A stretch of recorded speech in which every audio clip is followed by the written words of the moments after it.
Nous sommes à Conakry dans le cadre du Forum international du Fonio, organisé par la Banque mondiale et l'ADIPEX. Ce forum est important parce qu'il connecte les différents acteurs de la filière, des producteurs jusqu'aux distributeurs, que ce soit en Europe, aux États-Unis, et aussi l'aspect recherche et politique internationale et politique publique.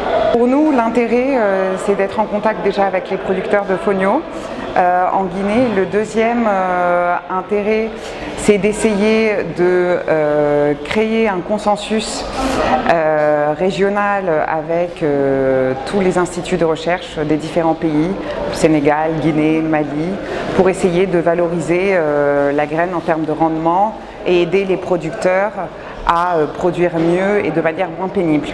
Nous déjà, ce qu'on fait avec les programmes qu'on fait au Sénégal, au Mali et peut-être en Guinée, c'est qu'on fournit des semences de qualité aux producteurs, on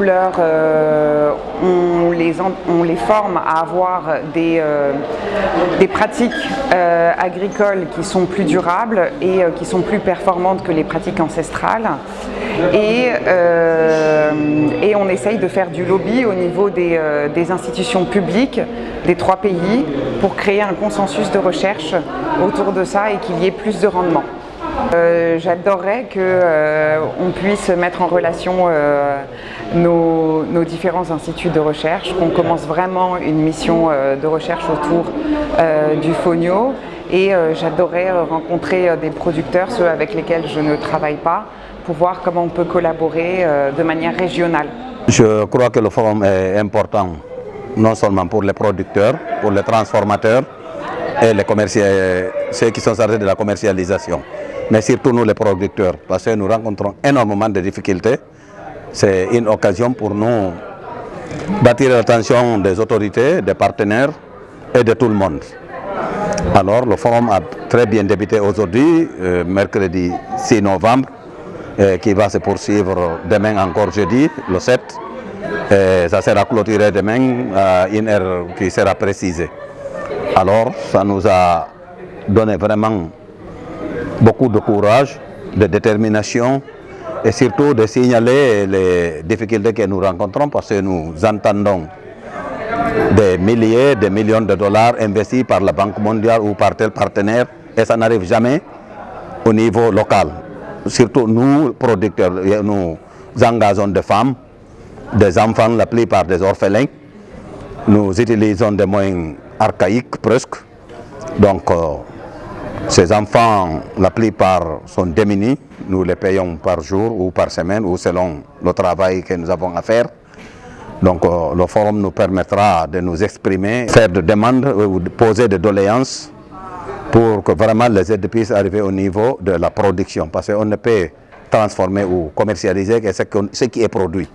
On néglige la production ou les producteurs en faveur d'autres ONG ou projets qui, la plupart du temps, n'arrivent jamais dans les villages où il y a les producteurs. Quand ils reçoivent quelque chose, ils les utilisent selon leur volonté. Alors, nous demandons aux autorités de la Guinée et de la sous-région de nous assister techniquement, financièrement, des conseils pour permettre à la Guinée d'être le premier producteur du riz, du fonio dans le monde. Parce que pour nous, le fonio, c'est notre culture. Depuis l'enfance, nous le produisons. Mais il y a quelques années, on a compris que le fonio est une denrée de première nécessité. Donc ça permet non seulement de nourrir la population locale, donc ceux qui produisent, mais aussi d'exporter le reste. Cette forum, c'est une opportunité pour nous, des acteurs qui évoluent dans la production et la transformation dans ce secteur. Et nous saluons vraiment l'organisation de cette forum.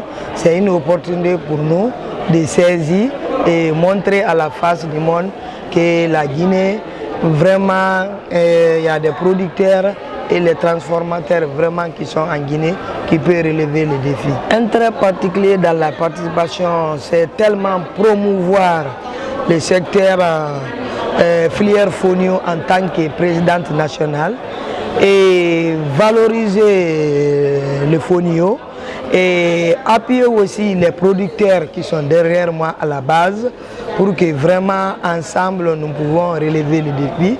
Et dans ça, comme vous voyez, le secteur fonio, il y a tellement de femmes qui évoluent dans ce secteur et appuyer aussi mes concerts pour vraiment les aider à faire un rendement dans le développement de leur culture en passant par la création de l'emploi et l'augmentation des revenus aussi et pour nous les femmes.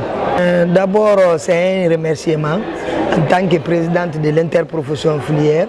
Je remercie la Banque mondiale à travers l'AGIPEX et la PEDAC vraiment pour avoir fait cette organisation parce que ce forum est fait pour nous les acteurs qui évoluent dans ce secteur. Nous ne pouvons pas vraiment venir ici sans les remercier. Et nous demandons aussi à notre retour qu'on se donne la main et créer un réseau ici entre les acteurs pour que vraiment on fait redynamiser nos activités et pour vraiment promouvoir le secteur. Et je remercie aussi le gouvernement et les partenaires techniques et financiers. Pensons de ce forum, c'est un forum vraiment très intéressant qui était vraiment très attendu pour les acteurs de la filière fonio en Guinée. Parce qu'à travers ce forum, on espère qu'enfin on va hisser le fonio guinéen sur le marché international. Notre intérêt particulier, c'est de faire du réseautage, donc trouver des partenaires techniques et financiers pour pouvoir maximiser la production, surtout aussi au niveau de la transformation et à la commercialisation. Parce que vous n'êtes pas sans savoir que le fonio, c'est un céréal aujourd'hui qui est très prisé sur le marché international, mais au niveau de la production, nous rencontrons beaucoup de difficultés. Donc à travers ce forum, on peut identifier maintenant les défis qui sont liés par rapport à ça, afin de les pallier et maximiser la production, la transformation qui est très pénible, afin de conquérir le marché international et que notre pays gagne aussi de plus dans les devises. Nous, on est une coopérative qui est basée dans la préfecture de Mamou, sous-préfecture de Podé-Daka, qui est composée de plus de 200 personnes, surtout essentiellement des femmes et des jeunes donc, qui ont décidé donc, de faire cette activité économique, écologique et surtout donc, sociaux qui aussi contribuent à la protection de l'environnement, au chômage des jeunes, tout ça là. Donc nous évoluons, nous avons 3 chaînes. Il y a le maillon production, on a un groupe et c'est au niveau de la production. Il y a aussi un groupe qui est au niveau de la transformation, là où se trouvent essentiellement les femmes, et il y a aussi une autre équipe qui est au niveau de la commercialisation. Donc, franchement, ça a été une bonne occasion, une grande opportunité aujourd'hui de venir assister à ce genre de forum où on a acquis beaucoup d'expertise, on a rencontré beaucoup de personnalités, on a fait beaucoup de réseautage et il y a eu aussi beaucoup de potentielles opportunités afin d'accroître la productivité et la transformation et surtout la commercialisation. Donc nous remercions vraiment le gouvernement dans son ensemble, surtout la ministre Diaka Sidibé et l'AGIPEX et tous les partenaires qui ont contribué, qui ont œuvré à l'organisation de ce forum international du fonio.